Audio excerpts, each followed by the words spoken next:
Yan, yung building na yan. Medyo traditional siya, di ba? Lapitan natin. Tignan natin kung paano binuo. Ito pag tinignan mo, akala mo ano, solid. Kasi ano siya, oh, parang nakapalitada. Tapos stuko siya. Akala mo ngayon to solid wall, di ba? Pero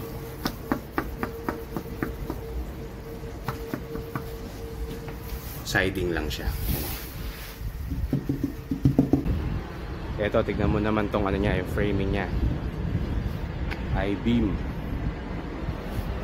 Tapos ito ang ano niya, bolted.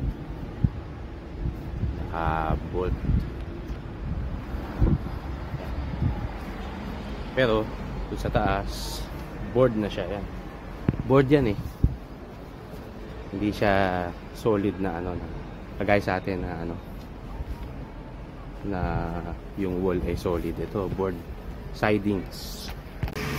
Kaya kahit yung mga yun, medyo traditional na yun eh, medyo luma na yung tingnan natin na yun, pero ginagawa na rin nila yung ano, yung siding, tapos yung framing nya bakal.